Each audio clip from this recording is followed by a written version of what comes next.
யாராவது இந்த லவ் பண்ணி கல்யாணம் பண்ணாங்க, லவ் பண்றீங்களா மேடம்? லவ் பாஸ்ட்ல இருக்கு, மேரேஜ் தான் இப்ப இருக்கு. பொண்ணு இருக்குன்னு வச்சுங்களேன், அவங்க முன்னாடி சாணி அடி வாங்கிட்டாங்க. என்ன ட்ரெஸ் பண்ணிட்டு வந்தா அதுக்கு சாணி அடி வாங்கினா இந்த ப்ரோக்ராமிங் நீ எவ்வளவு காம்ப்ளெக்ஸா சொன்னா சலாம் தாண்டா. நீ படம் பார்த்த ஓகே, நீ எடுக்கலன்னா படம் புரிஞ்சுதான் அந்த மாதிரிதான் நீ படம் எடுக்க போறியா? ஒரு தடவை வரமாட்டேன். பேசுறது ஏதாவது சம்பந்தமா இருக்கா? கிறிஸ்டபர் நோலன் பிடிக்கும், அடுத்து யாருன்னா அட்லி பிடிக்கும். என்ன பாத்திரம் உனக்கு அட்லி பார்த்து எல்லா படமும் பார்த்துருக்கேன். ஷோ மேட் கேள்வி லேடிஸ பார்த்தோம்னா அவளை ஷோ மேட் லேடிஸ பார்த்துட்டு ஷோ மேட் மேடம் அவர் யாரு?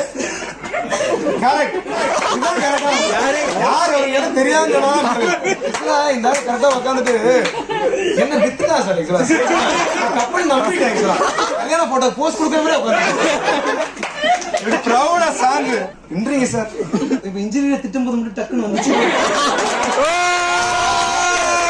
இத பாருங்க, நானும் மரியாதையா பாருங்க. பார்மசில படிப்பே கிடையாது.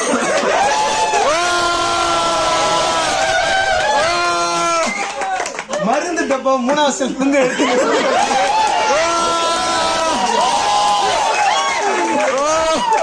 நானே எடுத்து பாதி மாத்திரம் எனக்கே மனப்படம் எல்லாம் தேடி கேஸ்லாம்.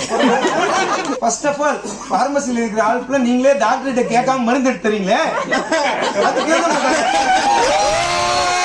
ஒரு ஆம்பளைக்கு நல்லா ட்ரெஸ் பண்ணணும்னு ஆசையே கிடையாது. மேக்சிமம் சட்டை போட்டு வந்தானே சந்தோஷப்படும். 2 பசங்க மெஜாரிட்டி பாருங்க, சட்டை போடணுமே கேஸ் ஆயிருமே பாருங்க. அவர் ஆபீஸ் போறாரு, சாணியில முக்கியத்துவம் ஒரு சட்டை. பொண்ணுங்களுக்கு தான் ட்ரெஸ் பண்றது இவ்வளவு இன்ட்ரெஸ்ட். என்ன ட்ரெஸ்ஸிங்ன்றீங்க? தப்பா உங்க மேல கை வச்சா என்ன பண்ணுவீங்க? ஜாலியா தெரியுண்டா. அதான் ஷோக்கு வந்து ரொம்ப நன்றி. தேங்க்யூ.